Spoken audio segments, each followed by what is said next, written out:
Welcome. I want to emphasize that you've just stepped into the Flow Tao Salon. Left to its own devices, the human mind tends toward a state of psychic entropy.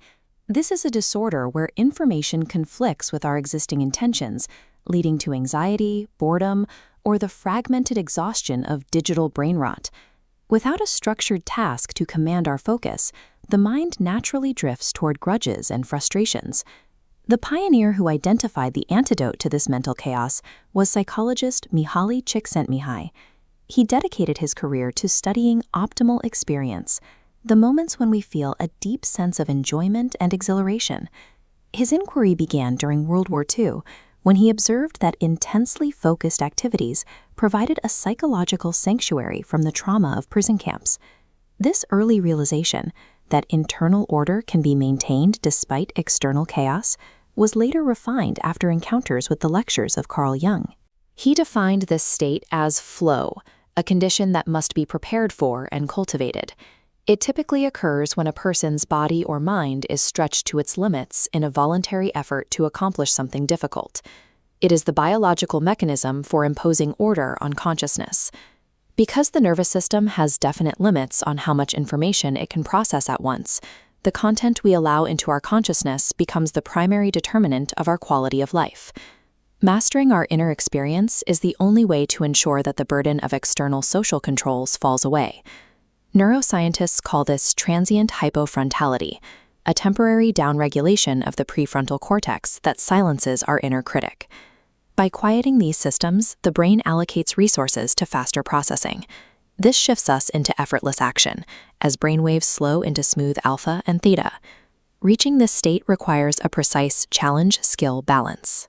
If a task is too easy, we succumb to boredom. If too difficult, we fall into anxiety. Flow exists only in the narrow zone where the challenge perfectly matches a person's high skill level. You can train your nervous system to access this zone through 3 specific morning routines. The first is mindful anchor breathing. 5 minutes of non-judgmental awareness teaches the mind to return to the present, providing the attentional control needed to filter out distractions later in the day. The second is defining a flow target. Because attention is a limited resource, it requires a clear goal to prevent entropy. Setting one specific, measurable micro-goal provides a structure allowing the mind to concentrate without overthinking. The third is releasing perfectionism. Achieving flow requires a sense of control over our own actions, rather than an attempt to control the universe. By accepting that external circumstances are often out of our hands, we maintain the psychological flexibility needed to stay immersed in the task. By framing the morning with these practices, we move from being passive responders to our environment, becoming active organizers of our own neurological state.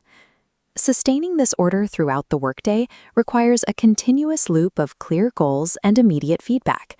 This loop acts as a shield, preventing irrelevant stimuli from disrupting the mind's focus. When you feel the pressure of past regrets or future deadlines, use a breath reset. Much like the morning anchor, this physical act serves as an emergency brake, pulling the mind out of abstract chaos and back into the present activity. You also need intentional play. Injecting moments of silliness or laughter reduces stress hormones and increases positive emotion. This keeps the mind from becoming rigid, maintaining the adaptability required to navigate complex challenges. When plans inevitably change, accept the friction. Fighting against negative emotions creates more entropy. Instead, non-judgmental observation allows you to acknowledge disappointment without letting it derail the order you have built in your consciousness. These habits only work if they are fueled by intrinsic motivation. To stay in flow, the activity must be undertaken for its own sake, becoming autotelic, where the doing itself is the reward, independent of external validation. By applying these micro-habits, you ensure your psychic energy remains organized. This neutralization of daily anxiety allows you to find deep, meaningful purpose in the very process of living life itself. The final stage of this philosophy is moving beyond isolated tasks toward a unified flow experience. This involves integrating all varied activities into a single compelling purpose that orders a lifetime's worth of energy. This is the mark of the autotelic self, an individual who is independent of the social environment. By finding enjoyment regardless of material conditions, this person transforms the ongoing stream of experience into a state of inner harmony. To summarize, first, attention is our most important tool. Our quality of life depends entirely on how we choose to structure that attention every day. Second, inner order requires clear goals and immediate feedback. This structure is what transforms the basic disorder of the mind into active, enjoyable engagement. Third, detaching from external rewards grants a unique independence. When the activity is intrinsically rewarding, social pressures and corporate punishments lose their power to disrupt your inner experience. Finally, pursuing an authentic project, a goal chosen through personal evaluation rather than social expectation, creates a unified flow experience.